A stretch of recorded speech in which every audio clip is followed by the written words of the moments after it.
Yeah. Okay, welcome to VCP 7 course. Hey, this is for the recording. So welcome to the VCP 7 course, and we had the introductions, then we talked about this detail, that what certifications are recommended, and if it's it's a plan meant to be implemented within 8 to 9 months up to 1.5 year, and you should be willing to give your 200% effort for this. And you can add or remove courses according to your career objectives. But this is the time to really, really work hard and later enjoy your life with a good salary, right? Um, so that's what we discussed before. And we also discussed that if you're in the field of IT, plan for a good hardware. So IT is your field because you're learning IT courses. If you don't have that, at least plan to have that, right?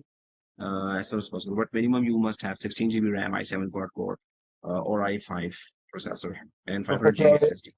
I have a question. Sorry to interrupt you. I have a question. Uh, Allocation for? Yeah. Uh, I have 12 gig laptop. Can I upgrade it? Can I add one Yeah, 16 sure. gig RAM in that? That works? So you can upgrade the RAM. You can replace if you have HDD hard disk, you can replace it with SSD hard disk as well in the laptop. So RAM and hard disk are upgradable. And you can ask any of the market, or you can ask me. I can give you the number, or I'll put the number in the chat if you want to try that. Up to you, right? So but you can upgrade, yes. Oh, if it's a 16 GB RAM laptop, the majority of those do not upgrade to 24 GB or 32 GB laptops, the RAMs. You can just go to the website of that laptop. Suppose it's Lenovo or HP. Go to the website, go to the model, exact model, and it will tell you that it can maximum go up to 16, but not more. But few laptops, they actually go to 24 GB or 32 GB. But majority of the ones that have 16 GB, that's the maximum they go. So you need to find out from there, right? Uh, Sorry, oh, sir. I have a okay. question. Right. January. Yeah. Yes, I have my own desktop, and Mm-hmm. what I did is I have upgraded the CPU, the processor, and the RAM, and also I have changed the hard disk drive, put an SSD drive. But Good. right Okay. now my RAM is 20 gigabyte. Do I need to 20, upgrade it? 20 gigabyte is good. Sorry? Like you're saying 20 gigabyte, right? Yes, 20. 20. Okay. If it's 32, it's better for this course. But if you don't want to do it, then 20 is okay. 20 is okay. Okay, I will try to check if I Better can is 32. also You will know. upgrade. Yeah, you will know very soon why. Because even 32 at one lab is vSAN lab. That vSAN lab, even 32 is like, we're like, oh man, seriously. So yeah, if you could go for 32, best. Otherwise 20 is okay. Okay. Okay, Cool. thank you. Okay. You're welcome. And okay, guys, I was talking about then the certification, and then we were talking about this Vmware.com site. And so, guys, any? Oh, okay, Leonard. Cool. So, any questions you have, you can come on the mic and ask, or you can just put in the chat as well. Up to you. Okay, so we were talking about then the certification details. I put the link in the WhatsApp. Oh, sorry, in WebEx lab, WebEx chat as well. You could copy whatever I put in WebEx. You can copy it somewhere as well. Otherwise, I'm putting it. Yeah, I'll just put it in the slide. So I'll give you the updated slide there on the Blackboard. Okay. Now here, when we're talking about this,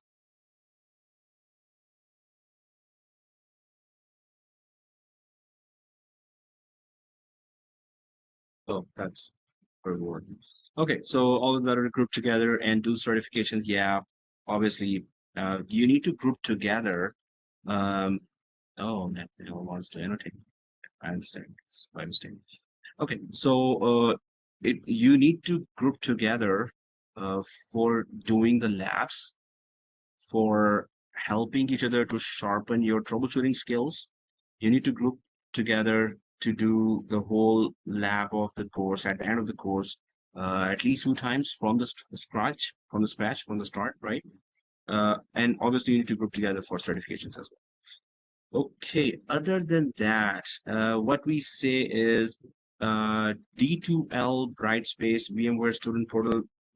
Maybe you've heard about it, or maybe you have not heard about it before, but this is the training. This is the VMware official, dashboard given to the students. And what do you get from that?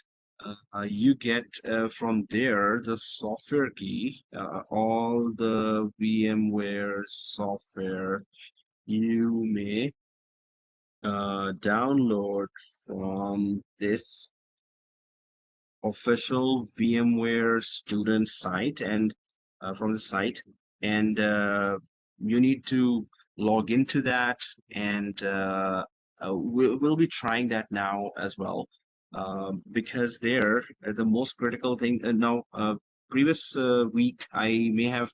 I must have mentioned there that VMware Workstation you need to have, so you can get free key for VMware Workstation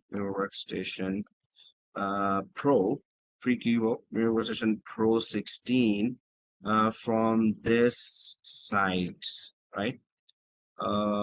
This is if you've already installed VMware Workstation, or if you haven't, if you have installed, maybe it's from the vmware.com website for 30-day trial, which is okay.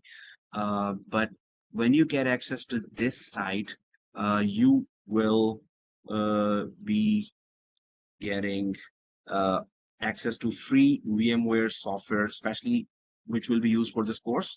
Although I'm going to give you a download link for the trial version of that, but you will have the 2-year key also given to you for the same software from VMware, which you can use anytime later as well, just to practice for your lab. Now, this link here, I'm going to put it on WhatsApp, WebEx chat now. If you can all click on it, where does it take you? It should take you to the vmware.com/learning/certification.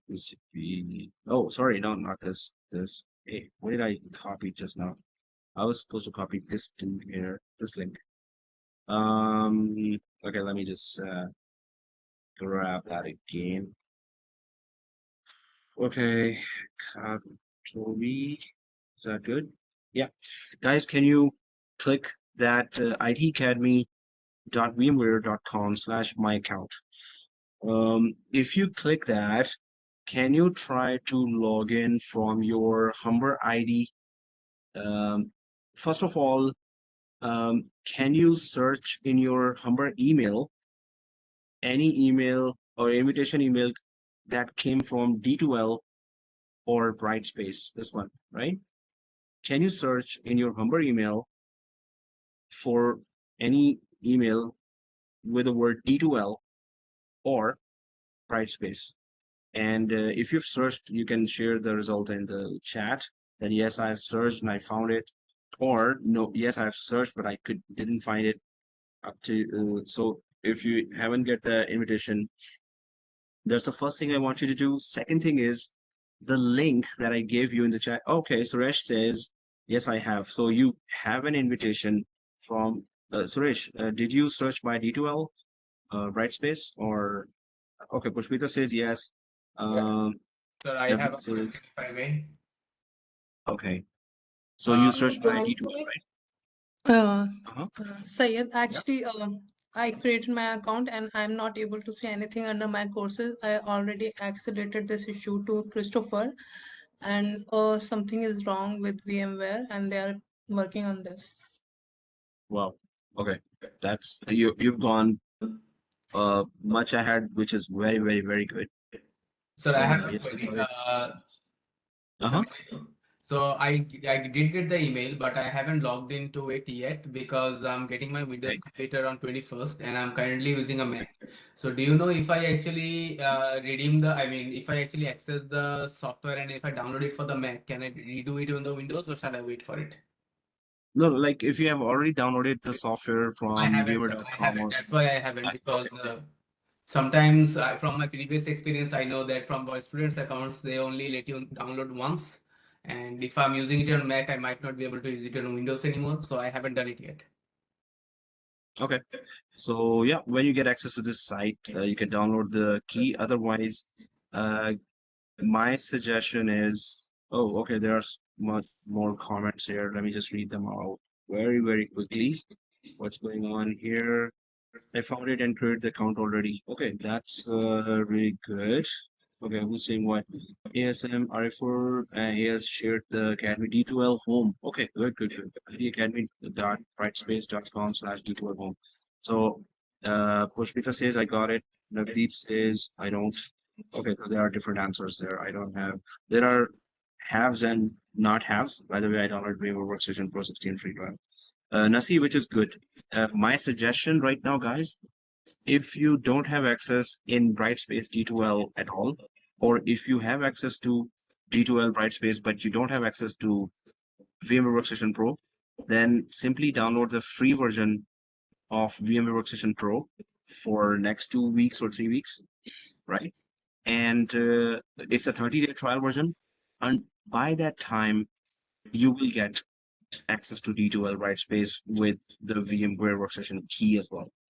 So right now, my suggestion is you can create a, okay, let me just give you the steps here, and then you will understand what I'm talking about. So in case you do not have D2L access or access to the software, because Humber support tries to do that. Okay, so I'm talking about VMware Workstation Pro. That uh, please, if you don't have access to D2L Brightspace, or if you have access but you don't know or don't see that VMware Workstation Pro, so please go to www.vmware.com, create a free user account there, go to downloads section, and then search for VMware Workstation 2016, download the 30-day trial version. So it will help us start the lab. Okay, and download the 30-day trial version, install it in your laptop. Okay, so it's a 30-day trial version. It will let us go ahead and start the labs at least, and we don't need to really wait for the version that has the key in D2L. It comes a little slow, but we need to start the lab, by tomorrow, or if because I can see that not a lot of you have that downloaded, right? So these are the steps. Okay, let me just type this. Yeah, you were saying?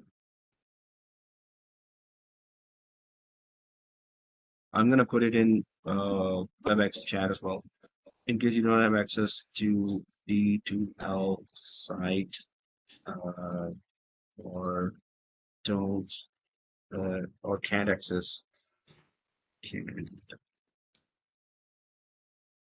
Workstation Pro 16. Okay, right. So in that case, vmware.com. Yeah. So where's the URL? Workstation Pro. RF4 is asking. So RF4, if you go to vmware.com, then or if you just Google VMware Workstation Pro download, then it just gives you the. So if I put it. Okay, you got it. Good, good. So, guys, in order to prepare the lab, at least we should have Vmware Workstation Pro. Yeah. Oh, there you go. Wow, man. So RF4 has already made our effort a little easier. Thank you for that.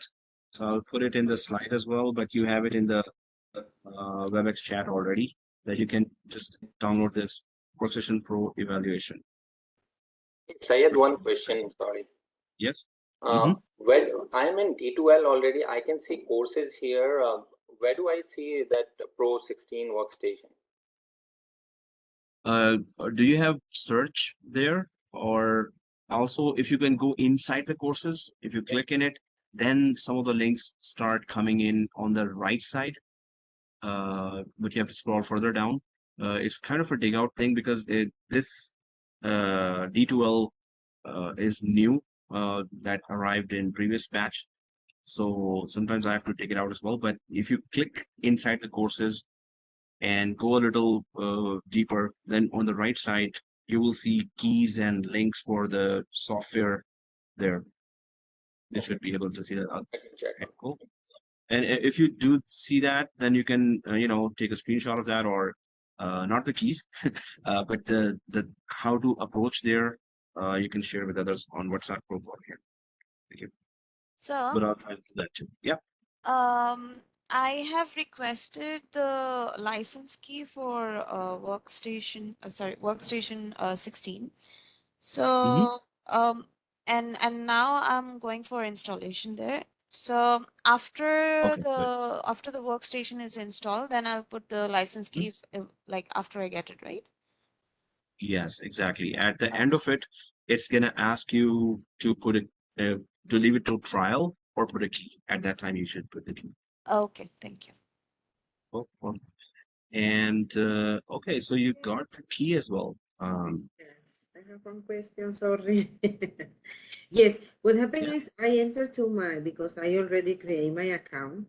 And then I found, like you say, explain to Farhan, I think, I found the link for the workstation 16. So after that, it said, do you already have an account as an academic user on the D2L platform login? Or has your academy admin already registered you to a class on this register? So which option? Okay. Well, you could share the screenshot on WhatsApp group, or otherwise, the options were really, long. So if you share a screenshot on WhatsApp, or you could just say that again, and if any of the students have seen that before, you could also just say that what you chose there. Yeah, well, So I'm using two computers. So in the one that I have the WebEx, I don't have the VMware access. But I'm gonna try. I'm gonna check again what is happening. I'm gonna try to log in because that is the thing. or you Do can, you already have an account? Academy login. So I'm gonna try that. yeah. And then I Okay, so currently login, you just have to put the Humber ID there and the password, and it should, because everything is Azure subscription as well as VMware D2L subscription is attached to your Humber ID, Humber login username password. So did you try that already? Yes, or try it now? actually I am there, but I'm gonna try. I'm gonna let you know. Okay, thank you. Okay. Well, Pragesh, I have yeah. a question, Professor. I have D2L, something like that mail, but how to log in it? I don't have the credentials. Oh, you don't have the credentials, Humber credentials? Guys, those who have logged in, did you log in from Humber ID? What was your username? Those who have logged into D2L, what was your username? The Humble Mail's Humble Mail ID. Okay. What about password? You first need to register and then you can log in. Oh, So if you have D2L email, so first get registered and to D2L. There you can assign the password and know the username, right? And username is your Humber mail, right? Username is your ID at humbermail.ca. Is that correct, guys? Okay. Correct. Yes. Okay, thank you. Pragnesh says, do you already have an account as an academic user on the D2L platform? And second thing is, has your academy admin already registered you to a class on exactly, Pragnesh? That's the two very important things. That Some option students might not I have get found. registered. Yeah, Yeah. I'm just putting all the information so you would have it in the slide and you can later also follow it up. Okay. So guys, you're gonna have issues with getting registered with D2L. It first week, second, sometimes even third week, students are having issues. So that's why I say that why don't you just install, the Vmware Workstation from trial version, so we could start the labs earlier, because the trial version is good for 30 days, and by that time, you would have gotten your key, and we would have done some lab as well without wasting any time, right? So now says that I will receive license within 4 Professor, days. Yeah. I just send you a screenshot of my email. Okay.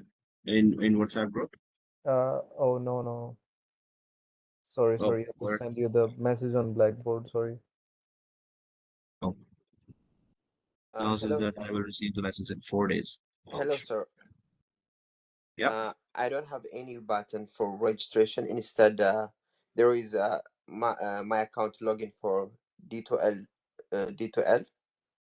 So where do I register? There is no button here for registration. Instead, there is only the login button. When I go there and insert my Humber ID plus my password, it doesn't redirect me. Instead, it says wrong credentials. Sorry, sir. I want to correct that. Yeah. Maybe you are using humbermail.ca. It's just your ID at humber.ca. I did Oh, both of guys, them. it's Humber. Sorry, it's Humber.c. You're right. Exactly. Yeah, I did both of them. Then you have to contact the support or course coordinator and explain exactly this, because some of the students might not have been in the system till now. If some of the students may have joined late, or they're just now being synchronized into the system. That also happens for some reason. Okay, there's a email. Hello students, your name and number email have been uploaded to the VMware. Next steps, please check your email. Yeah. Oh, it says Humber mail or Humbers.ca as well. So there's an email the student shared with me, and that just says that please check your email. If you haven't seen that, then please, it's Christopher MX. You can just, or Asila. You can contact them. Yeah. Sorry, Thing sir. is, I would like to say something about registration Yeah. process. I discussed with the IT department of Humber. At the first time, I tried to use this humbermail.ca, but it was not working at that moment. So on Humber side, at first need to register with the ID at humber.ca. And after that, the email address it is going to redirect to number at humbermail.ca. Inside the email address will be written as that. Okay. From I got from the IT department. Thank you. Thank you, sir. Thank you very much. So, Professor, this is the right email? Yeah, you were saying? This is the right email you were talking about?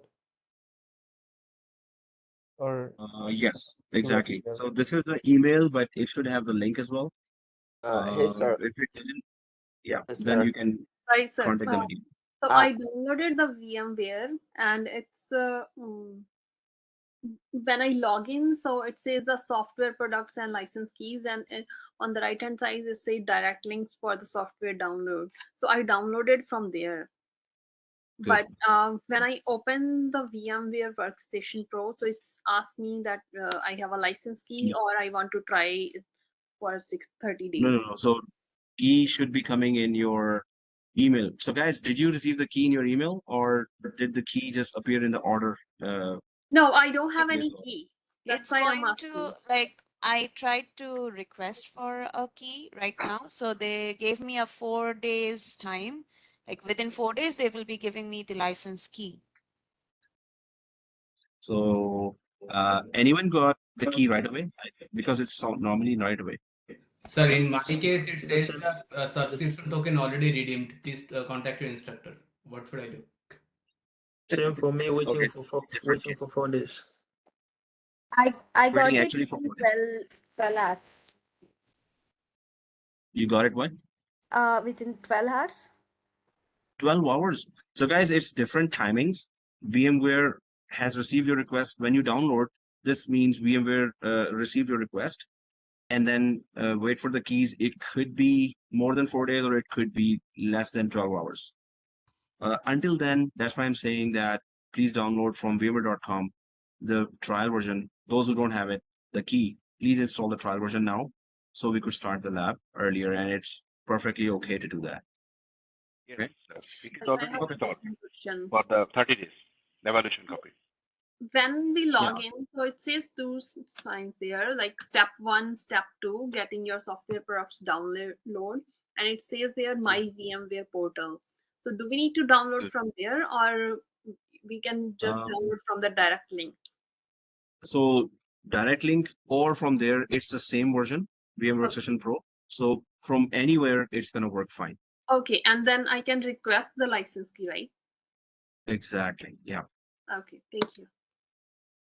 Excuse me, so you said while waiting, we can install what we have downloaded, right? On D2L. Yes.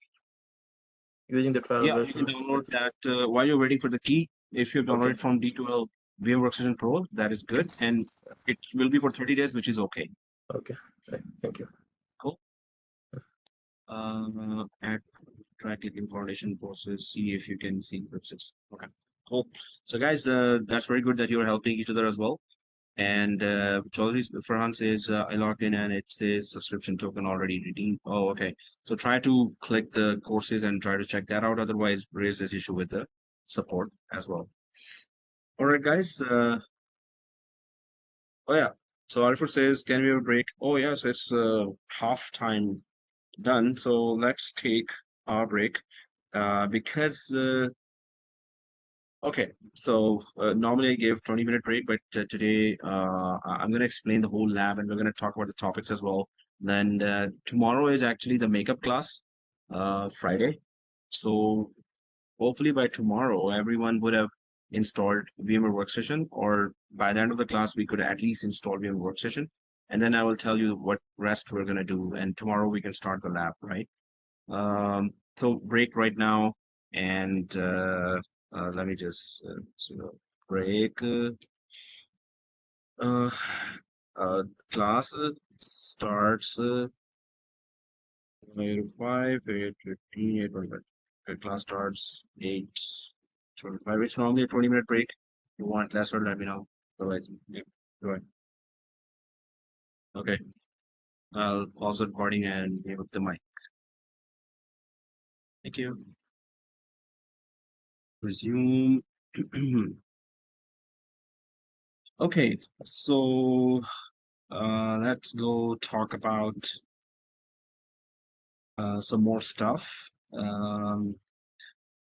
Sorry yeah, to interrupt, Syed. I have one question. Sure. So I downloaded the software, but it says it will take 4 days to get you the license key. So you said we will be starting tomorrow. So what if we don't get the keys by tomorrow? Then do we have to download the trial version as well, or?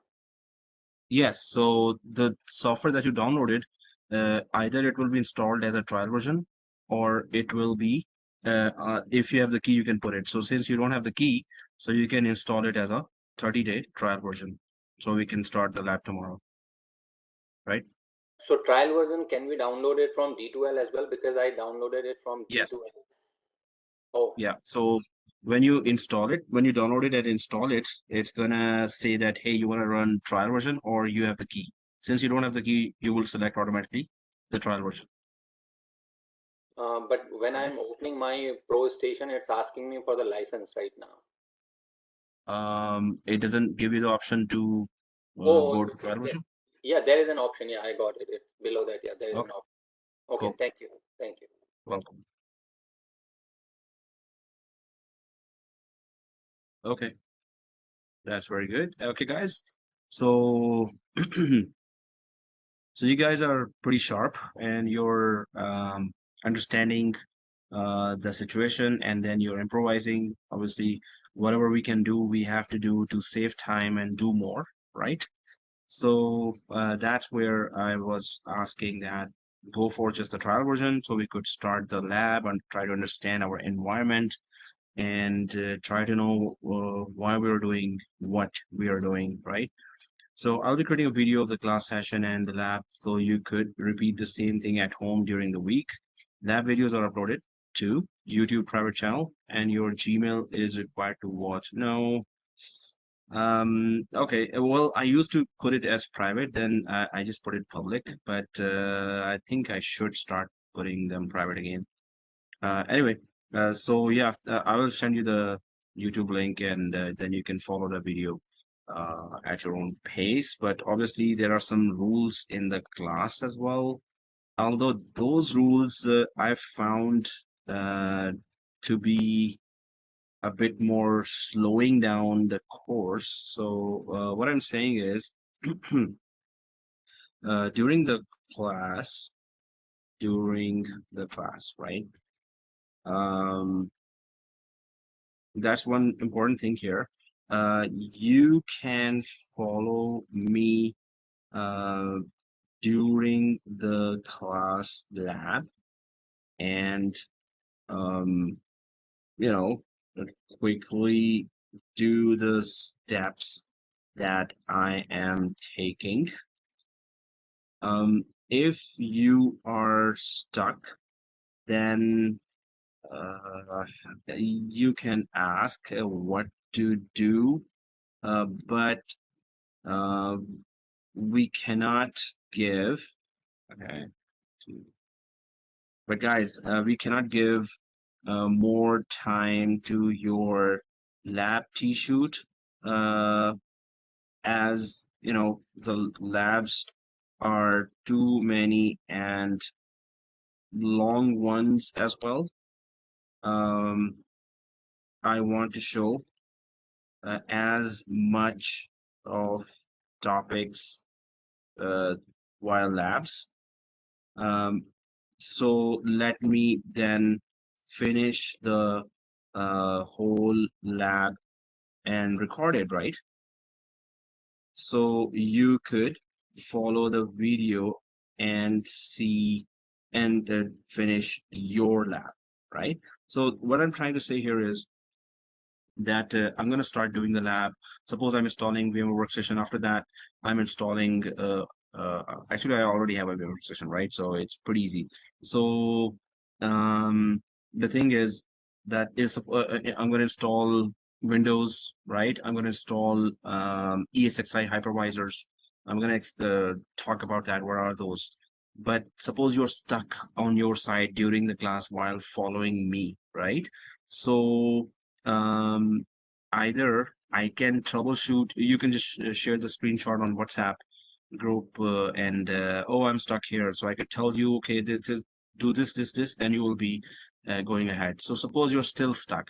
So if I start troubleshooting every student's lab issues, then we will never be able to finish long labs. So if we don't have enough time to finish the long labs, then I will have to convert those practical lab topics to theoretical topics, right? And I could still give the lab from previous class, but then you don't get the live lab if I'm, stuck troubleshooting everyone's lab. So my my concern here is that when I'm doing the lab, please, you can follow me. Yes, it's good.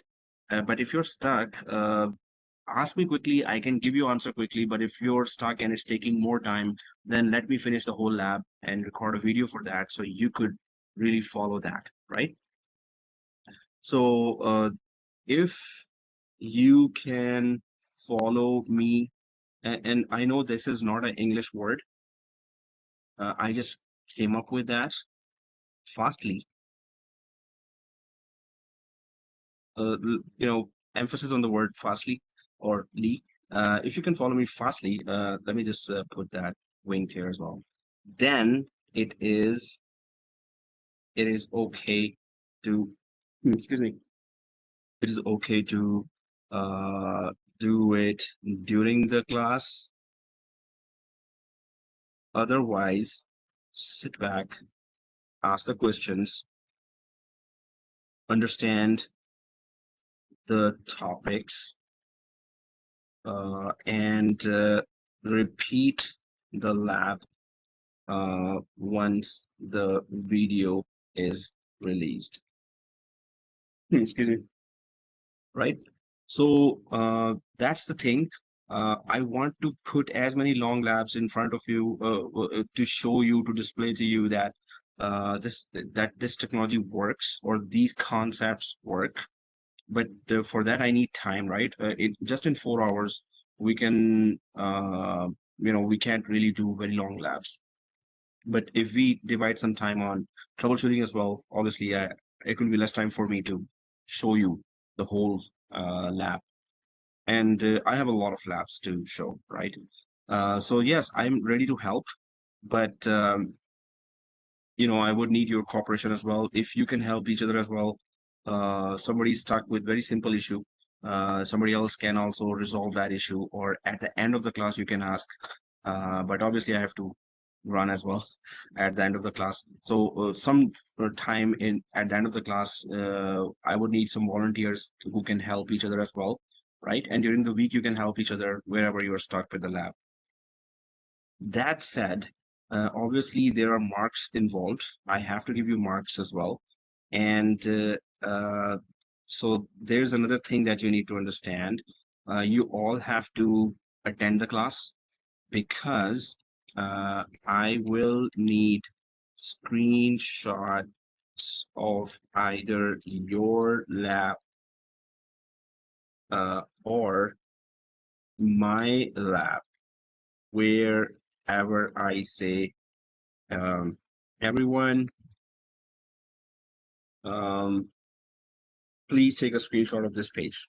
Please take a shot of this page, right?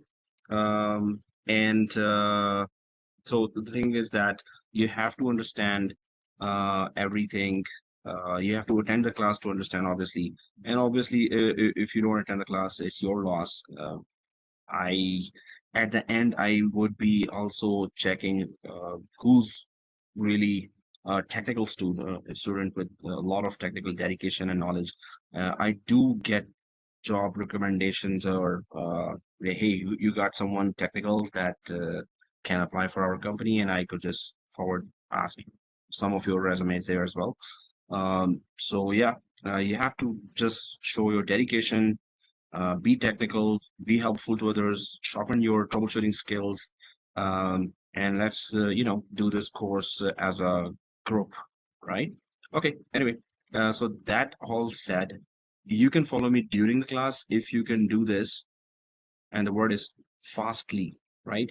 So but if you're slow, you just join the field, then sit back and try to understand first what I'm doing, ask questions, and then repeat the lab when the video is released.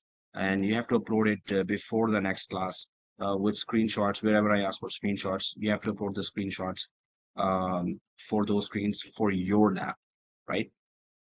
So you will understand the format when I go ahead with creating the lab. You will understand that, clearly, and I will go slow at the start, and then I will go a bit faster to cover all the long labs as well. Okay, so these are some of the during the class rules here, and I will keep repeating those as well for your convenience. So let's go ahead a little, and there are those main topics that are involved in VMware, but why VMware is the first question here. That so there's a small history to this, and the history would be, suppose you have a Toronto branch here, right?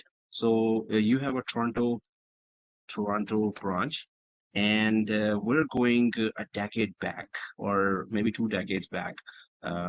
So there's a Toronto branch here, and it used to be that we used to have physical servers there, right? So there's a Toronto branch with 10,000 users here, 10K users, suppose, right? So 10,000 users, and there are many applications here, maybe 25 applications. So each application has $5,000 licenses or $10,000 licenses. Maybe it's an insurance company, maybe it's a educational institute, or hospital. So 25 applications, big applications. There is 10,000 users there, and you have a lot of physical servers there, right? So okay,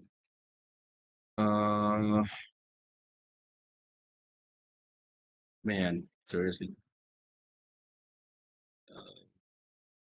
where is what I'm looking for? VMware. Oh yeah, there it is. So what I'm doing is I'm going for some screenshots here and some diagrams. Oh yeah. So you must have seen a physical server, obviously, or not. If not, then that's how it looks like. A physical server. This is an HP server, rack server. So you would have a lot of those. It used to be the case before virtualization I'm talking about, and where this course is about virtualization, right? So we need to understand the history of that. Now, there were so many servers there, physical servers. This means a big space was needed to really, populate all the applications. So one physical server would have, okay, I'll just keep this picture here to copy it later. So one physical server would have just one operating system. So operating system like Windows or Linux, right? Windows / Linux. And on top of that would be a big application, right? So one physical server with a Windows Linux operating system and one big application here. And maybe hundreds or thousands of users are connecting to this application here from different networks. Or this is maybe a 10-story building purchased by one company, and they have 10,000 users on spread on many floors, and they're connecting to this, right? So this used to be the case. As so you would have 25 applications. Each application would require high availability, disaster recovery. So 3 servers for one application, maybe 5 servers for another application. Maybe in another branch, a copy of that is maintained. Then there are backups going on there, right? So each server would be application on top of OS, right? Application on top of OS. So that was the case and now imagine if it's a big company, you would have suppose 1,000 physical servers, 1,000, and it's a rack server, right? You can have blades as well, which take less space but very expensive. But 1,000 physical servers, it would take maybe one floor, one full floor, 10-story building, one full floor just for the data center, because there are racks there. When we talk about data center, obviously in production environment, you must have already understood about that. So no, in Azure Cloud, you must have understood about that. Okay, serious. So it's not there, so I'll just go there. And okay, so data center. So those are the data center. I'm sure you must have seen the pictures so many times there. Now there are a long list of racks there, and then each rack has then those physical servers there in the background, or switches or routers and servers, right? So those data centers would be huge, long, rows and rows of servers after servers, right? And that would really take a lot of space because we are having one physical server with with an operating system on top of it and an application on top of it, right? So the problem with that solution thing is that architecture is that you're not using full hardware capacity. Suppose it has 128 GB RAM or 64 GB RAM by that at that time. So you're not using full 64 GB RAM when you monitor throughout the weeks and months. You realize that, okay, we're using just 60% of the CPU and RAM on average for all physical servers. So then came the virtualization solution. And what was that? So for virtualization solution, what really happened is there was, instead of installing an operating system, we started installing a very small software called Hypervisor. Oh, so what's a hypervisor? The one job for hypervisor is, what is the one job for hypervisor? To host the virtual machines, and now containers as well, but virtual machines. So that would be a simple way to understand that. It would host a virtual machine or machines.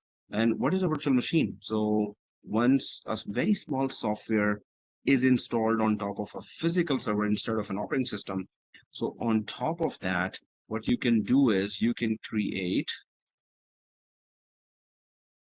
virtual machine number one. So according to, suppose you put here 256 GB RAM, right? And this virtual machine needs only 32 GB RAM. This virtual machine needs only 16 GB RAM, or this virtual machine needs only another 32 GB RAM. So, and it goes on, right? So, but what are those virtual machines doing? They are exactly doing what this whole physical server with an operating system, with an application was doing. It's exactly doing, this virtual machine is exactly doing that. So what happened is that you would have an application here and an OS. And this is a virtual machine. Then this virtual, and it would work exactly like you would put that application and operating system on top of one full physical server worth maybe $2,000, $1,500, $3,000. This is also $2,000. This is also $3,000 maybe, right? So this whole work of one physical server is being done by one virtual machine on top of the physical server. So if you go for this, now you have 4 virtual machines doing the same work of 4 physical servers. So what's the benefit we are seeing here? We are seeing that we just need one physical server to host 4 virtual machines. This means we do what? We kick out what? We kick out this physical server is kicked out now because virtualization is now here. So physical servers are no longer needed. The same task that one physical server with one OS and one application doing, that is being done by actually a virtual machine. So this means 4 virtual machines, we don't need 4 physical servers. So just simply throw out 4 physical servers. So then this increased to more physical servers being deployed. And so you can give more RAM, suppose 512 GB RAM, even 1 terabyte RAM to just one physical server. Okay, this will be expensive, but not as expensive as purchasing 5, 8 physical servers, because you can have those 5 or 8 virtual machines or virtual servers here instead of those physical servers, right? So you can just get a very good hardware here, a lot of storage here, and then thanks to Hypervisor, a small software that gets directly installed on a bare metal machine, on an empty machine here. Instead of installing an operating system, you install a Hypervisor, which is a very small software. For its own for its own running, it does not use a lot of CPU and RAM and hard disk. For its own running, it does not take a lot of CPU and RAM. So that's why, so not a lot of CPU, RAM, and HDD, right? Hard disk is used by this hypervisor. Okay, that's a good thing. So this means then, if not a lot of RAM is used by hypervisor, then what uses that CPU and RAM that is still available in large quantity? So yes, the CPU and RAM is then being used by all these virtual machines. So CPU, RAM, network, bandwidth, and network and storage, 4 things that all virtual machines really need, right? So those 4 critical things are provided by the underlying hardware. Each virtual machine thinks that, oh, I'm the only one using the CPU and RAM, but actually all the virtual machines are using that CPU, RAM, network. They're just sharing the CPU and RAM from. So this virtual machine will take some portion of the actual physical CPU and RAM from the underlying server. So if that was maybe 1 terabyte RAM, right? And 32 core Xeon processors, right? And it has actually 16 network cards, pretty heavy, right? Network cards and SAN for storage. Anyone knows what SAN? What is SAN? Oh, what's the abbreviation of SAN? You can type it, you can say it.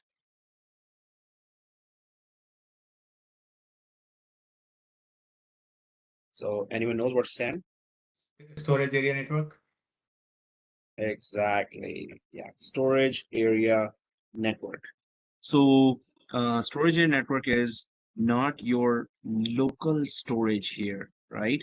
So and that would be an example here. Company actually purchase towers of disks that can offer huge amount of storage, right? So a virtual environment pretty much cannot survive without some kind of highly available storage, right? So Are it these would be also called expensive. Yeah. storage enclosures? Sorry? Are these also called storage enclosures? Because we used to use something Yes, called QNAP. exactly. Storage enclosures, it could also be referred to as, but if you have multiple towers of disks after disks after disks, so the whole infrastructure provided by for storage made available for storage is called storage area network. But yes, storage enclosures are what is provided by SAN or storage area network. Now these disks are made available to these virtual machines. These disks are actually made available to the this hypervisor, and hypervisor says, hey, I have a lot of disks that are coming from over the network. So suppose this virtual machine says, hey, I need actually 80 disks. The other virtual machine requirements or application requirements are that it needs 100 disks, 500 GB disks. This machine actually requires 200 disks. So suppose it requires 200 disks and you want to arrange it without this solution, storage area network solution, right? Or storage enclosures. So you can't possibly, technically, yes, they could come up with a system that has 200 disks here, but it's going to be pretty big. It has to be arranged, then you need more space. So storage area network is where the storage is made available over the network to all these disks, and there are multiple benefits for that. First of all, your critical data. So end users are connecting here, right? End users are connecting to these virtual machines, maybe 1,000 here, 3,000 here, maybe 10,000 users here. Maybe it's a file server. Maybe many applications are connected here because this is a database. So they are creating critical data. That critical data, if you save it locally in these machines, and this whole server goes down, physical server.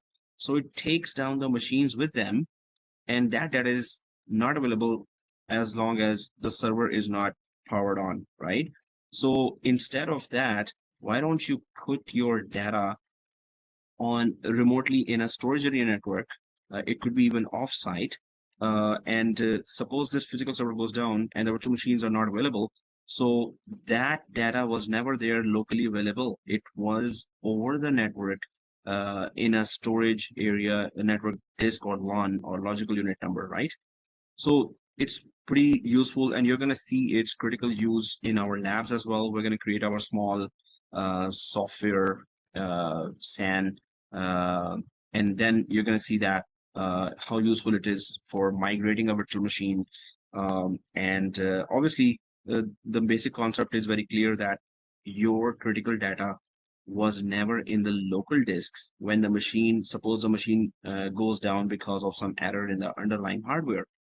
Your data was here, and over the network, it can be accessible from the other machines as well on the other physical server, right? So data is always safe if you have storage area network or SAN solution there. So that's where I'm saying that suppose this hardware that you purchase in $5,000 maybe, it has 1 terabyte RAM. Wow.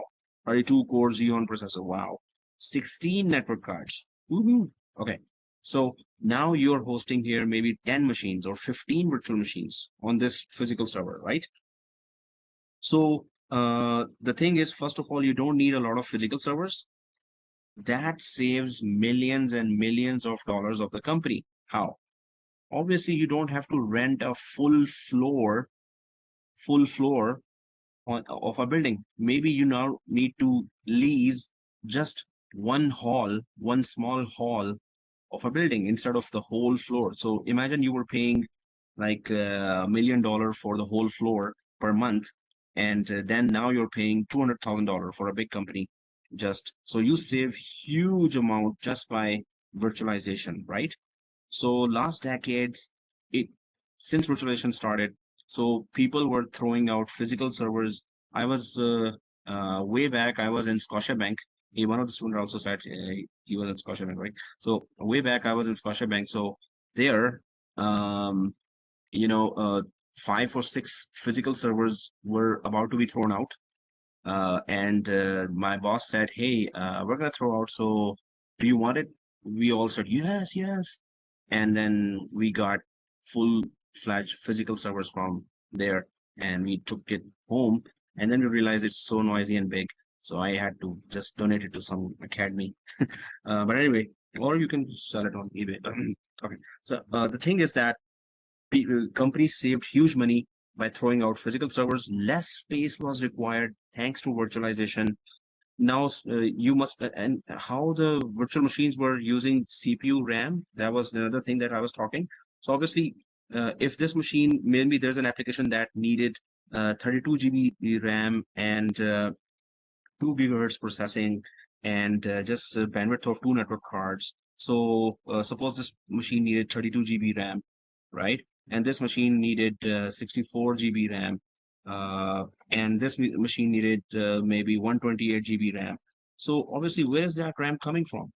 All those RAM, CPU, network card requirements are coming from the underlying hardware. So from within that 1 terabyte RAM, 32 GB chunk of RAM would be made available to this machine thanks to Hypervisor and its smart allocation technology that would just simply provide all the hardware to whatever virtual machines have their requirements in. Obviously, you cannot overcommit. You cannot go more than 1 terabyte. That's what you have physically available in the underlying hardware. And virtual machines can only have under this number any kind of RAM they need, right? So for most critical virtual machines, you would give more RAM. So you should have first that hardware available to provide that kind of services to the virtual machines, right? Hardware services. Now, another question would be then, hey, how is it so vulnerable? Like the physical server goes down and all virtual machines goes down. Suppose there were 2,000 users connected here, 6,000 users connected here, 500 users connected here, 3,000 users connected here. So that's, nearly a total of 8 to 9,000 users. So if physical server goes down, would they all be disconnected? Well, obviously VMware has to have a highly available solution there. So they then use solutions like fault tolerance and high availability HA or FT. And we're going to discuss that as well, that what are those, not discuss, we're going to do the lab on those, that how is that possible. But let me just give you an idea about that, hey, if a system goes down, then what will happen? Obviously, you can create for only the critical machines, just the critical machines, right? You can create their standby virtual machines here. Standby for the first machine, standby for the second machine, standby for the third machine. They will be synchronously copied in a LAN environment.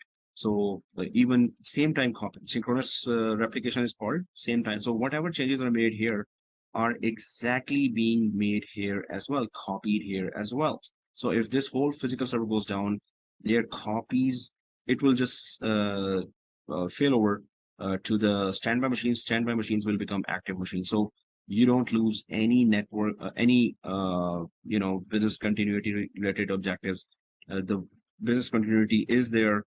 Users are still working on it. Yes, there would be a little frozen screen for a few seconds, and the users will still keep working while in the background they would not have known that the whole physical server went down with all the virtual machines. But it will switch over in few seconds, all the services to the standby machine. So obviously VMware provides high availability solutions as well. And we're going to be actually implementing that. We're going to be testing those solutions. So that's why I'm saying that plan to have a better laptop or better desktop, like 24 GB RAM, 32 GB RAM, right? Because you need to implement these solutions, right? Okay, for that you need bigger virtual machines with more RAM requirements. Okay, so what I'm saying is that's not all. That's not where it stops. Okay, what am I talking about? Where we were, that we don't need, since the virtualization arrived, we don't need a lot of physical servers. So data centers of the company, and that's the word here, shrunk. Data centers or on-premises or company on-premises data centers shrunk. Okay, there are smaller data centers because less physical servers are there and more virtualization is there. Now what? Okay, it didn't stop here. Then came the cloud. And what it did was that already shrinking on-premises data center shrunk further or simply were removed by the companies. Hey, we have other more professional data centers available that are maintained by very, very big companies. So Microsoft, AWS actually came up with the how about, hey, we have so many data centers across the globe, why don't we rent them? Why don't we offer them on rent to other companies? And AWS jumped into it. Then Microsoft saw this and jumped into it. And then Google Cloud jumped into that. And then so many other cloud solutions jumped into that. So they already have a lot of data centers for them, right? So they started offering, hey, why don't you rent our data centers, remotely connect to our data centers, create your virtual machine in our data centers, whichever is near to you in Europe or US, North America or Australia or wherever, or Asia. So why don't you use our data centers? So companies thought that, wow, hey, Amazon Web Services spent billions of dollars on their data centers and they're offering them on rent. So this means that if I create my virtual machine and application on their data center, then I don't have to maintain my on-premises data center. I don't have to pay for my network administrator or data center administrator or systems administrator. I don't have to pay for the security. I don't have to pay for the property. I save even millions and millions more if I create my virtual machines on AWS or Microsoft or Google Cloud's data centers. And I will only pay for what I use, first thing. Second thing is the companies can, suppose you have done your, there was a project for you and you wanted 5 or 10 virtual machines. You did your project in 6 months and then you delete those virtual machines.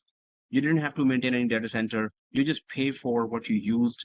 And this is like a few cents per hour for a virtual machine, bigger virtual machine, maybe $1 per hour, $2 per hour. So companies don't have to maintain their own data centers, and they just moved their on-premises, are moving or have already moved their critical data center software applications to the cloud. So where are we in 2022? So in 2022, what has happened? Smaller companies have moved. Many of the smaller companies have moved totally to cloud. Many of them, not all. And medium to large-sized companies have moved a lot of their critical workloads in cloud, but still want to maintain their on-premises data centers because they don't want to put all their critical workload in the hands of another company. They have to have some kind of backup. They have to have some kind of running copy of their data with latest data in their own data center as well, because they can afford it, right? And obviously for security reasons, they would never want to just put all data in the cloud. They will not be ready for that. Yes, there's a question in the chat. So yes, what's the question? Sir, is this practical for infrastructures like hospitals? Because if the internet goes down, let's say there's a catastrophe and the internet goes down and you don't have the data for the patients anymore. So, I mean, isn't it more practical for hospitals to actually have their enterprise data center instead of having it in the cloud? Exactly. So hospitals and defense and some other sensitive institutes, they would definitely want to have critical data, latest critical data, highly available. So obviously they can make it highly available by putting it in the cloud and having its copies on premises. So obviously you can have that setup, and many companies have that setup, that the applications are actually working on premises, but its copy is being maintained in the cloud as well. Obviously, something can happen to the on-premises data center as well. Second thing is why cloud is more attractive. First thing, yes, it saves money. Second thing is it is maintained by some of those companies which have very high budgets to spend on those data centers. Second thing, such a high level of institutes, even governments, the Department of Defense, they all trust and have been trusting banks. They are all moving to cloud because of the international standards that are being followed by AWS, Microsoft, Google Cloud for their data centers. So data centers have state-of-the-art security, and they follow all the international standards of scalability, high availability, and data residency. They do have a reputation. And then obviously there are some legal requirements that if something happens to our data or it's not available for that amount of time, those companies have to pay back dearly, and they have to face huge fines. And obviously they will lose business if that data is not available for a long time. So they have multiple data centers across US, multiple data centers across Canada, multiple, and it goes on in Europe, Asia, right? So the thing is, they have to keep a reputation. They have huge budgets to maintain good, facilities and protect them.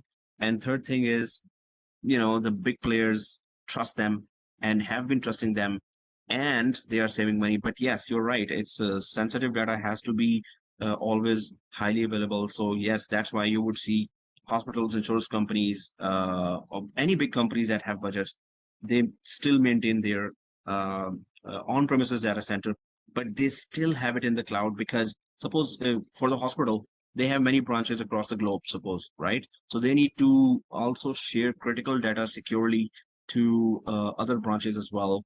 And sometimes there's very much need of securely sending some critical medical data that would save lives across the continent somewhere else. But the research has been done here, and they really need that data now.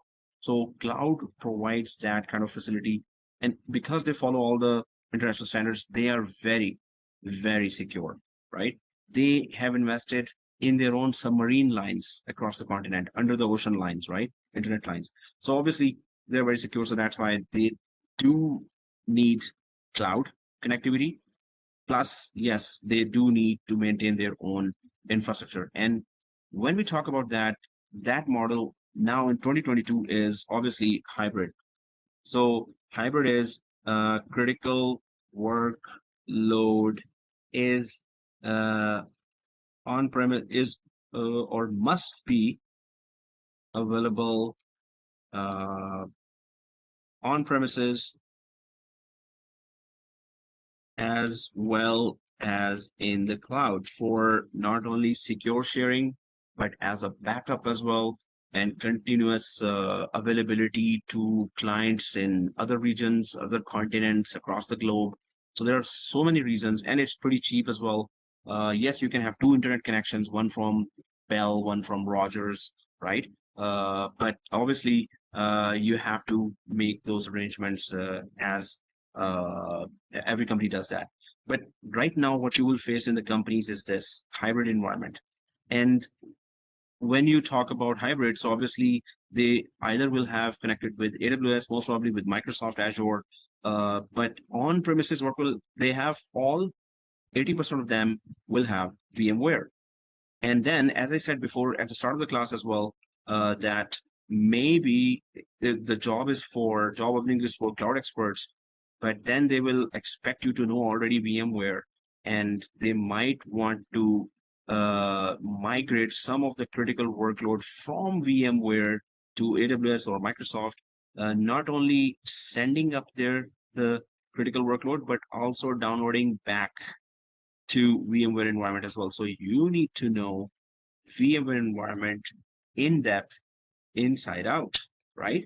And if you're a cloud expert, you must know VMware in that case because of the hybrid scenario of all the company, majority of the companies that will pay you good. I work in a company in downtown Toronto. It's a small company. They have a good budget, but it's a small company and they are totally in the cloud. But the other contracts, there it's all VMware, it's cloud and VMware, all kinds of solutions are there. So yeah, I'm working there as well and trying to just keep the VMware environments. And you will find VMware in majority of the companies here in GT as well, or wherever you will apply. Also, Microsoft Hyper-V is the arch rival, second best in the market and cheaper than this, but this is the most reliable solution, virtualization in the market. So what we discussed just now is that where it's coming from. It used to be all physical servers, then virtualization introduced, lesser amount of servers because virtual machines were created there and they were made highly available as well. And then it didn't stop here. Then the cloud solution came in, and now even those virtualized environments are shrinking.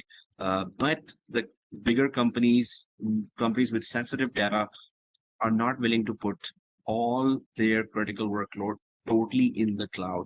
So you will find hybrid environment there nowadays when you go for interviews.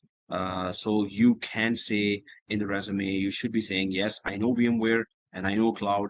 And my recommendation is try to do some labs on how to migrate suppose a Microsoft Hyper-V virtual machine to Azure cloud. Since I also teach cloud and Azure courses, so you're also, I have my own LMS as well, learning management system, and anyone who wants free access to my Azure and AWS courses. Azure I'm still teaching, so you can just let me know on WhatsApp. I'll just add you free there, and you can just check out all the courses or follow the videos. And you can also follow that video where, how to migrate a Hyper-V virtual machine to an Azure cloud, right? And then there's another one where you can have an active copy in VMware or Hyper-V and a passive copy in the cloud, and they are actually synchronizing, and then they fail over as well. So you have to do all those critical labs to really understand or to really offer your skills to bigger companies with better salaries, right? So anyway, now this is where we are coming from in terms of virtualization, and then what is the current situation and where is it going. So that's just the whole market situation now that I've tried to explain here. So I'm just going to take a screenshot of this and put it in the slide. So that slide will be an updated one, and then I will just upload that slide instead of the one that is already there. So you could see the diagram, and obviously the video is already there as well. So you could see that. Okay. Other than that, okay, not much time. So some of the major topics that I'm gonna talk about, that we're gonna be going through the labs of those are here. And yeah, VMware Workstation install, configure, manage features, intensive hands-on training that focuses on installing, configuring, and managing VMware vSphere 7, which includes VMware Esxi 7 and VMware Vcenter Server 7. So we're going to be installing all that software. We're going to be creating our big lab, and we're going to go deep down into what those technologies are, how do they work, what are the concepts behind those. This course prepares you to administer a vSphere infrastructure for an organization of any size and forms the foundation for most other VMware technologies in the software-defined data center, blah, blah, blah. Okay, yeah. So yeah, that's it. And then, yeah, it's like some marketing kind of sentences, but then comes down the technical one. So course objectives would be, we're going to talk about software-defined data centers. So, what a data center has is a physical server, network cards, switches, routers, right? So UPS, right? So all of these, or majority of these, are available in software as well. So software switches, software routers, which we also call virtual switches. So physical servers, there are virtual machines, and virtual switches. We're going to spend some time on virtual switches here as well. The thing is that the whole data center is now software defined. All physical devices or equipments are now available as virtual resources or virtual equipments as well, right? So we're going to talk about that. Then there's Esxi host and create virtual machines. So what is that? We just talked about that now, right? In our laptop, we're going to be installing a VMware Workstation software, and then we're going to install virtual machines there. But it just says that Esxi software installation. Esxi is a hypervisor. What is the one job of hypervisor? To host virtual machines, right? So we're going to install a hypervisor directly on a bare metal virtual machine. That would also be a virtual machine, but we're going to pretend that it's a physical server. So VMware's okay, that's another important thing here that I need to mention maybe here, and that is we know what is hypervisor, what does it do, but hypervisors, Microsoft's actually VMware is the top one, and that's the course. So VMware's hypervisor product name is Esxi, right? Microsoft's hypervisor's name is Hyper-V. So many companies have released their own hypervisor, right?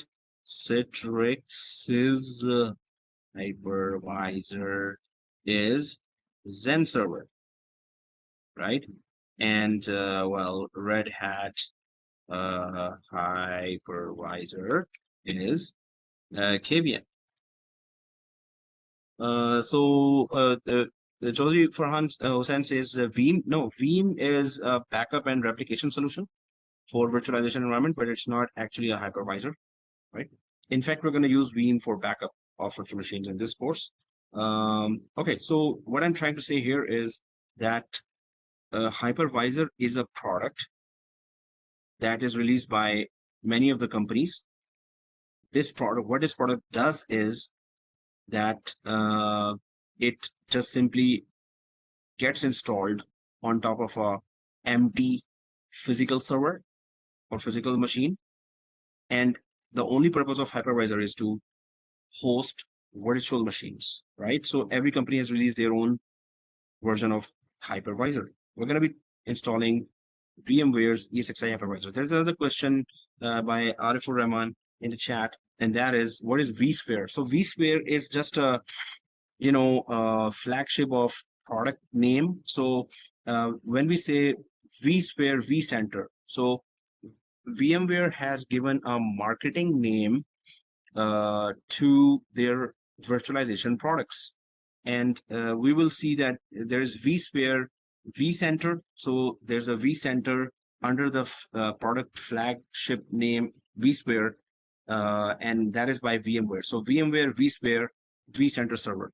Then VMware, Vsphere, there's Replication, and then Vsphere Web Client. So Vsphere is just a flagship product name, you can say, the main product name. Under that, then Vcenter comes under that. Whole data center related virtualization products come under that. So this is just a flagship product name, Vsphere.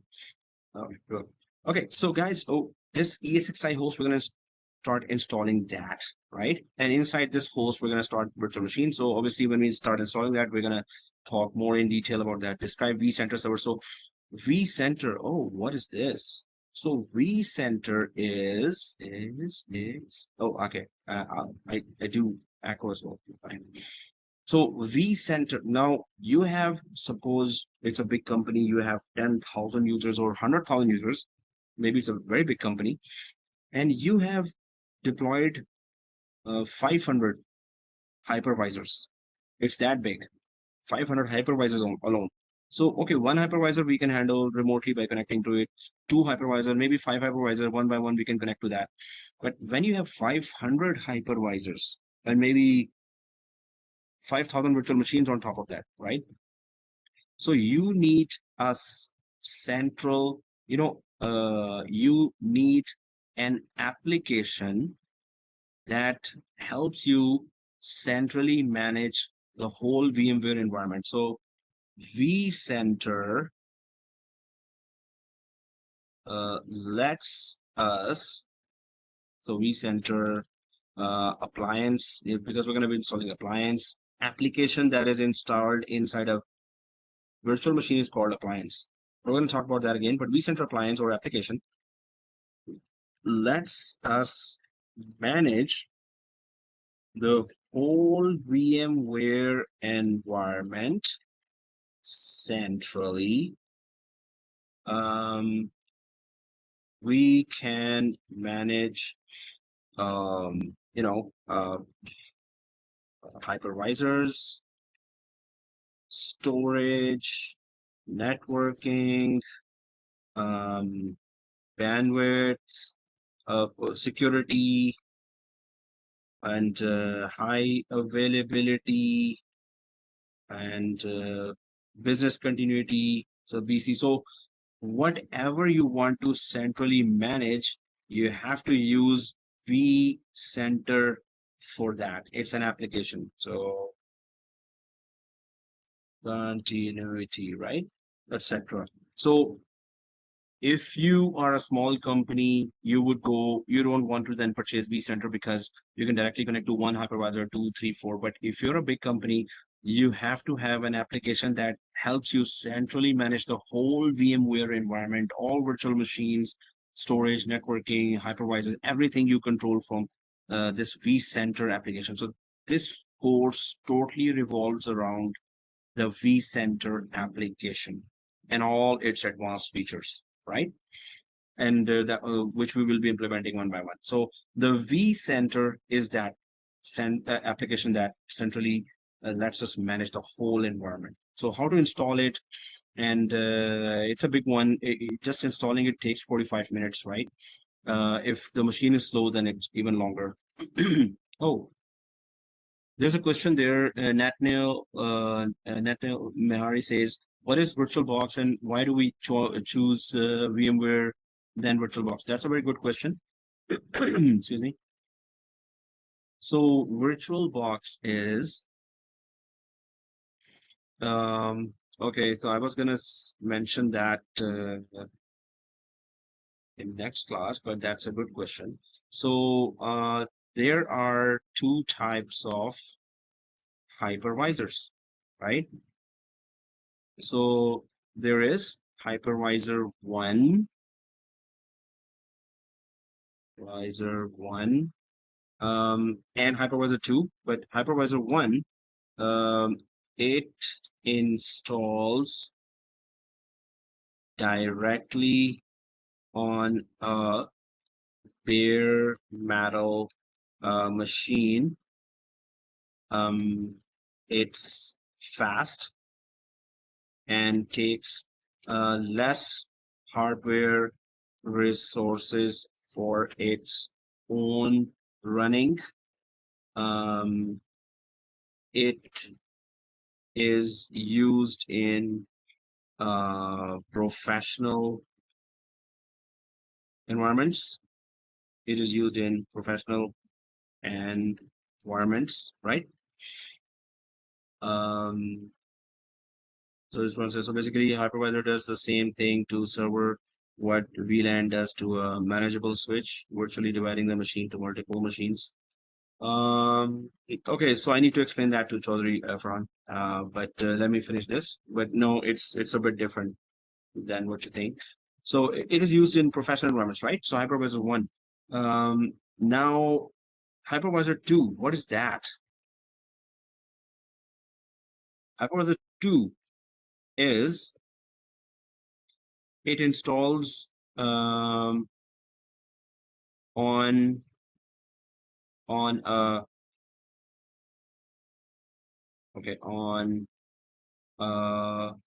operating system.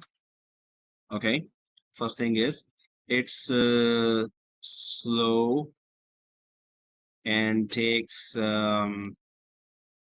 less hardware resources for its own running. Kind of, we can say yes, but it is used in training environments. And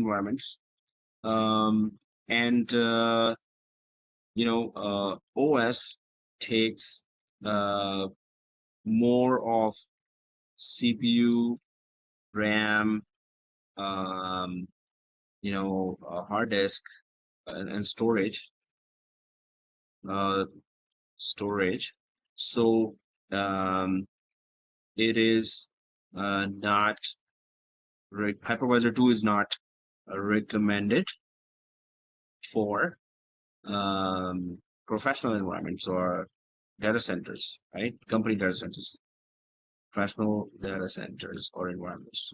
So the thing is that hypervisor 1 is directly installed on a empty physical machine. So it, for its own running, it doesn't take much CPU and RAM and storage, and it is used in professional environments. That's why it is used in professional environments. Hypervisor 2 is for training environments, right? So now Hypervisor 2, VMware's Hypervisor 2 is VMware Workstation, software, which I just asked you to install because it's a training software. It's created by VMware, and VMware's complicated big environments can be created perfectly inside VMware Workstation, right? VMware's Hypervisor 2 is called VMware Workstation. My Oracle's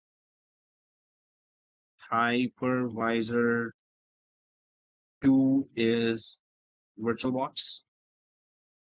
Again, it's just for training environments, right? Microsoft's Hypervisor 2 is also called Hyper-V. Hypervisor 1 is also, Hyper-V is also as Hypervisor 1. It can be used, and it can also be used as Hypervisor 2 as well. Hyper-V can be installed on an OS. Hyper-V can be installed directly on a physical machine as well. Yeah.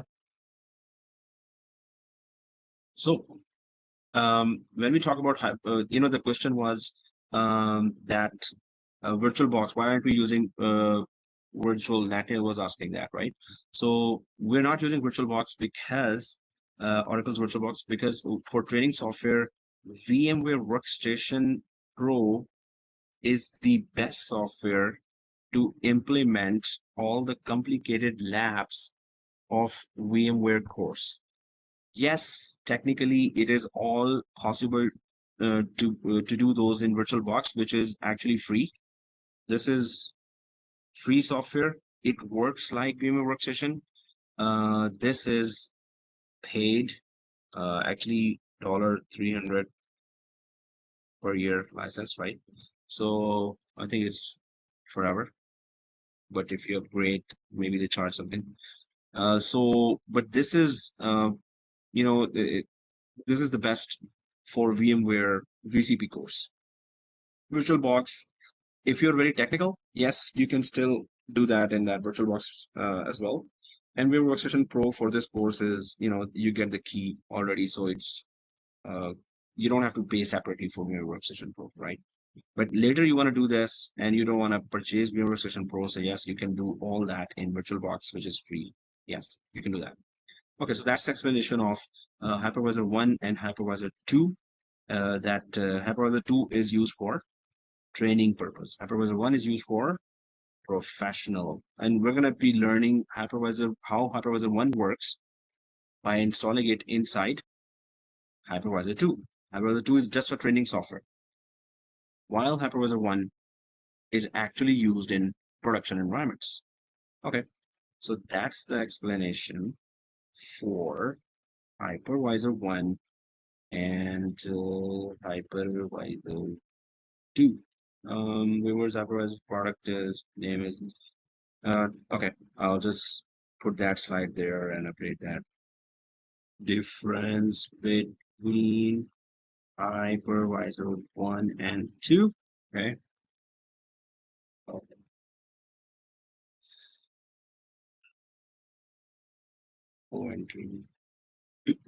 Okay, and then there was a question from Jody Farhan, and that is, so basically Hypervisor does the same thing to server what VLAN does to a what VLAN does to a manageable switch.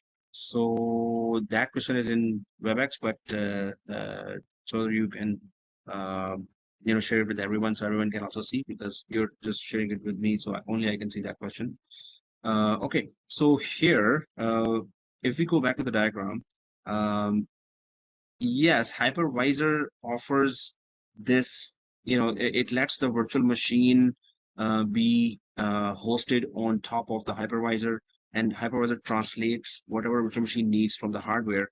The request goes through the hypervisor to the hardware, and hardware supports or provides that hardware service, right? Whichever RAM you need or processor you need.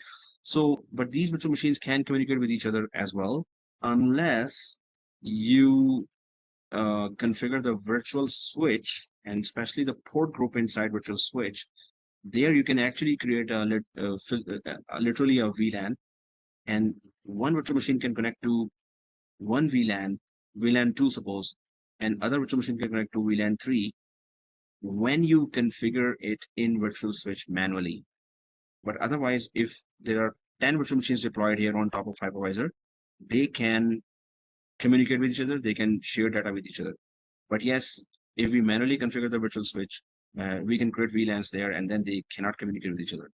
Yes, the virtual machines are separate, but they can still communicate. So that's why VLAN concept is not really, an analogy for that. But you can manually configure VLAN for those virtual machines. And when we talk about virtual switch, then we will understand that. So basically they can communicate with each other. So yeah, it's not kind of VLAN. So, okay guys, okay, so here, what we were talking about, yeah. So we're going to talk about this vCenter, then how it is installed, and then infrastructure with vSphere client. So what is a client? Web client is not continued, but What is the difference? So when you connect from a browser to the vCenter, you use vSphere client. So we're going to talk about that. Obviously, we're going to build the whole environment. We're going to talk about configure virtual switches as well, and vSphere standard switches. So we're going to spend some time there. What are virtual switches? What are the features of a virtual switch inside VMware environment? It's pretty good.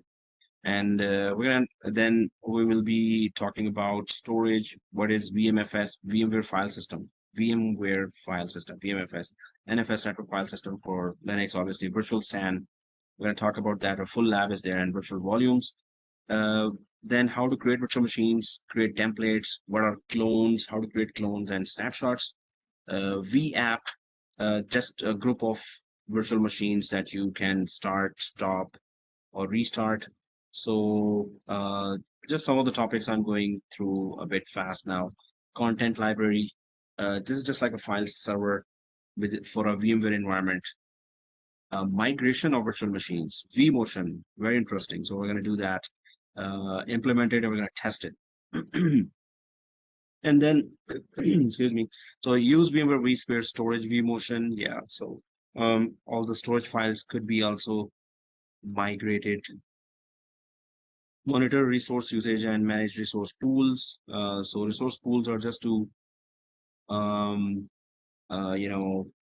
you want to fix certain amount of CPU. You want to reserve certain amount of RAM and CPU for a virtual machine. So you can do it with resource pool. We're going to do the lab on that. vRealize is just a monitoring solution, but it's a very big application, expensive application, and it offers monitoring as well as automation, right? Excuse me. And then there is high availability and fault tolerance. So we're going to implement that. High availability, obviously, when a physical server crashes or a hypervisor crashes, so it restarts the virtual machine automatically in another hypervisor. So that's high availability. But fault tolerance is that you have active virtual machine in one hypervisor and it's standby virtual machine or passive virtual machine in another hypervisor, right? We talked about that before as well.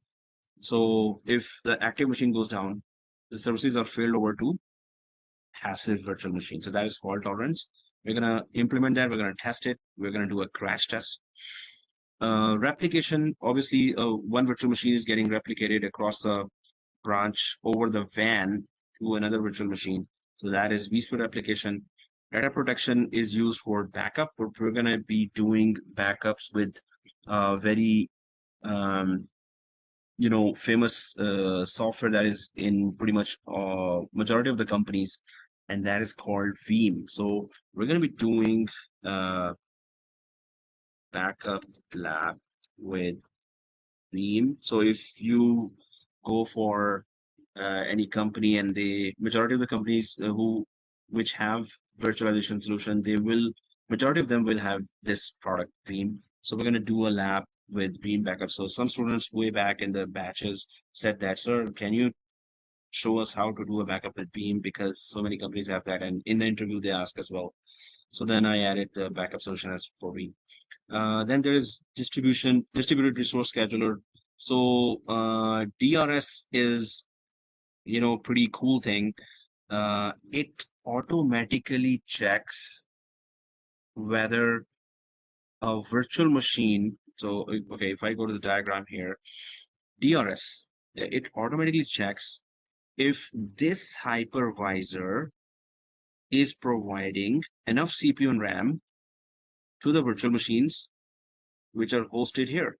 Suppose this hypervisor is offering more CPU and RAM than this hypervisor, then DRS will automatically move some of the machines, migrate some of the machines to this hypervisor, which is providing more CPU and RAM, right? So that is DRS, and it does that automatically. Amazing. We're going to do that lab as well. Distributed switches, so that's the granddad of switches. So it has a lot of advanced features that virtual switches don't have. So we're going to do that lab. VMware vSphere Update Manager, which is actually the older name for Lifecycle Manager. So we're gonna do a lab on how to do patching on VMware and do the updates as well. And yeah, so there are smaller topics as well that we're gonna talk about. These are the main topics. Our lab. So guys, tomorrow it's a makeup class, right? And what you need to have already is okay, so that's my information WhatsApp number you already have. That's my number, email, and that's my private email if you want to take down this and you want to contact for anything. So you can take that number. Well, you already have this information. You can take it. So it's already in the slide. So it's okay. I'm gonna go back here, guys, for tomorrow. Yeah, so we're gonna be creating 4 VMs. Yep, that would be another thing, but we need to have for tomorrow install VMware Workstation Pro. It needs to be there installed in your laptop or desktop. I think majority of you have already done it. Only download. Okay, I have to mention it again. Only download Windows Server 2019 or 2016 evaluation from Microsoft site. So, but don't install it. We will install it together and customize it. Again, it's not compulsory to follow me if you're new to the field. That's for your own ease and to save class time, right? Suppose you're new to the field and so much is new here. So that's why I'm creating a video for you, but you have to understand everything that is happening. And then obviously you will have the video and a few days to go at your own pace and install step by step everything, right? Because I'm going to explain everything and everything will be recorded in the video. So, yeah, for tomorrow, please download, but don't install it. We're going to install it together and customize it. Those who are following me, you can download it and install it. Everyone will try to follow me, but my suggestion is if you're slowing down the class, then don't follow me because I could cover more for you and I could do bigger labs for you. The more time we troubleshoot, although I'm available for troubleshooting, and you can ask if you can go quick, and then I can tell you, oh, you do this, and you're good, right? But if we are stuck with 5-10 minutes of troubleshooting with your machine, so then, I won't be able to give you big labs. And some of the labs I have to convert to theory or give recorded older labs to you for that, right? So what you see live is always the best. Okay, anyway, so the thing is, for tomorrow, make sure this VMware Workstation Pro is installed already. Maybe all of you have installed it already, but only download 2019 evaluation site master site. So what is that link? Let me give you that link. So if you just go to Google and say download Windows Server 2019. Oh, there you go, man. There you go. Exactly. It's ISO. We have to have trial, if you go for ISO for, oh, there you go. So yeah, as Arifur Rahman has already shared that, but let me just show you a bit more. Exactly, that is the link, and I'm going to put it in the slide as well. So you go there, you have to download the ISO of that, right? When you click the download ISO, you could just fill out this form and yeah, it's okay. They don't bite. So, but you need to have the ISO, just ISO, download it before tomorrow next class, right? So that link is there. Just go for ISO, and I'm just gonna copy Arifur Rahman's link here. Just fill out the form and just only download, right? So this is here as well, and Arifur Rahman has already shared it with you, right? So in WhatsApp, in WebEx chat as well. So this slide I'm about to upload there on week 2, right? So, but we're gonna have the makeup class for week 1, which actually was today, the introduction. So tomorrow we start actually doing the lab, and there's a lot coming your way. I'm gonna explain the whole thing, why we're doing this, and what we're doing and why we're doing it, right? So it's gonna be 4 virtual machines in total. So that's why I'm suggesting that why don't you upgrade your RAM to 16, better go for 24 GB or 32 GB RAM, but at least minimum 16 you should have, right? So we're gonna start creating our environment from scratch, step by step, one by one. Also, since you're all listening, right? One more announcement is, and I have no control over that. You know, the thing is that next week, I see this. If I show you, so guys, next week Thursday, I am traveling. You know, I had to just travel, so I'm not going to be available. But then the week after, 29 and 30, there will be makeup class. But after that, it's just going to be on Thursdays. Obviously, there are some situations that are out of my hand, so that's why I just have to be, you know, I'm absent then. So 22 class that day, that weekend I'm traveling. So then 29 and 30 we will have a makeup class right after this, right? So you would not have missed anything. But tomorrow we're going to cover a lot in terms of lab, but I would want to go slow because we're here to understand first, right? I could go faster as well. Oh, I need to finish the lab. Oh, this is blah, blah, blah, done. I don't want to do that. So I'll be explaining each and every step why I'm doing what I'm doing, right? But it's gonna go a bit faster later. But tomorrow I start slow. I go with everyone's speed, but you have to let me finish the lab. But I will be helping you, and I would expect that everyone would be helping everyone else as well, so we could all go together faster, so I could get you more bigger and longer labs, right?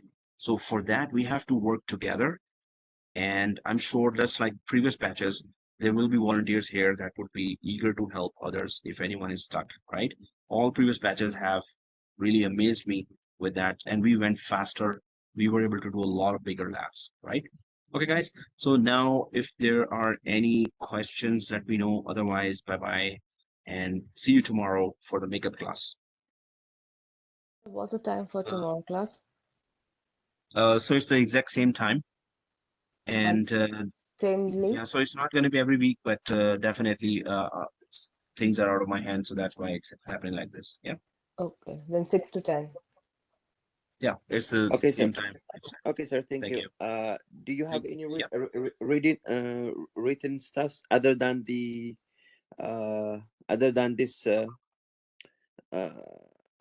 PowerPoint? Can we go through the Vmware page? Well, there will be study stuff that I'll be showing you actually tomorrow. Okay. D2L Brightspace has the ebook as well, and that can be also accessed when you have full access to D2L and Brightspace. Okay. Okay. Good. Thank you. You're welcome. Thank you. Yeah, one more question, teacher. It's the same meeting link. Workstation, we can install it because I already received by mail the license, the key. So we can install it that one. Only we have to wait for the Windows server, right? So this Windows Server you can download now, and by tomorrow you should have it in your machine. That's all, and you don't have to wait for it, right? It's just a trial version that is available on the website that we have shown, if I understood the question correct. No, So I yeah. was more than nothing asking for by VMware Workstation Pro. We can install it with the license, right? That I received it. Oh yeah. Oh, that's good. If you're saying that it has a license now, that's good. If it doesn't have a license, then just continue with trial version. Yikes! I hope I got the question. So is this the same link, same URL we will use tomorrow? Inshallah. For the URL for? Is it the same meeting link, sir? Same meeting link? Yeah, this is the same URL for all the next meetings as well. But Okay. yeah, I will still send it 10 minutes before the class starts in Yeah, WhatsApp. yeah. Thank you. Cool. All right. Thank you, guys. Thank you, Bye-bye. Professor. And Thank you, Syed. Professor, I have a question. thank you. Good night. Good night. Bye bye. Take care. Good night. All right. Bye. Thank you. Good night. Sayed, Yeah. I have a question. Can I Yes. share my screen if you don't mind? Because I have to show my laptop, sure. and I just wanna will upgrade my RAM myself. So just wanna show you 1 second. You're upgrading the RAM yourself. Wow. Yes. Oh yes, I can do that. It's not hard. Oh, nice car, man. Yeah. I used to do when I was a child, like so many things. 12 GB. Yeah, 12 GB RAM. So I don't know about the hardware of this laptop, whether it's hold two. Aspire R5 571T. You know, you could call any shop and give the model name and any computer shop, and they would tell you tomorrow's class, it's okay with this RAM, but as our environment grows bigger and bigger, so obviously you will feel that pain and slowness in 12 GB. In one of the previous courses, one student just didn't upgrade. I don't know why. And he was stuck with 12 GB. So he was able to do half of the labs, but the rest of the more critical labs he was not able to do. So But you can take it to any computer shop and they can change it with 16 GB RAM, I think. No, I Yep. can change it myself. Like I can Oh, change okay. it myself Cool. with Can I say 32 something, gig. sir? The thing is that my Mhm. laptop is eligible for that. I mean 32 gig. That's the question. Yeah, I and mean, I Just wish I search was a on the hardware Google. I expert. don't know. Search on the Google. Sir. Uh-huh. Need to search the Google, the Aspire R5 571T. That is Yes, that's what I was saying. availability Yeah, for the RAM side. I searched, but I didn't get anything, Um, any relevant information. And I will call Acer tomorrow. They can tell me this. Yeah. Yeah, and I don't okay. know even how many slots this laptop have, so I can just Oh, you can, split you into. know, if you go to the, website of this, they will tell you the motherboard structure and that would tell you the site right away. But you have to dig out a little that how much RAM and the RAM slots it has. Okay. But I'll give a number here as well. You can talk to that guy and he can, yeah. Okay, sounds good. Thank you so Anyone much. else? Well, Yeah, there is a one app, Spacey. So you can download it and it will tell you the hardware architecture. Spacey. oh, nice. Yeah, let me ping here. Yeah. Cool. Nice. Good idea. Okay, if any other questions are, oh, nice. Oh, CC cleaner? Oh, Yeah. Spacey. Okay. Yeah, Spacey. Okay. Cool, guys. So if you have any questions, let me know. Otherwise, bye-bye. Have a nice dinner. Yeah. You know, I'll also run for Good my night. dinner. Good night. Thank you. Good All night. right. Good night. Thank you. Bye-bye. Good night. And Professor, please, that phone number you were talking about. Oh, yes. I'll put it in the WhatsApp group for Okay. anyone who wants to upgrade or to a refurbished, powerful machine, which is cheaper as well and works well. So, yeah, I'll share that number. Sure. Okay, Professor, bye. Take care and have a good night. All right. Thank you. Have a good night. Bye-bye. See you tomorrow, guys. Bye-bye.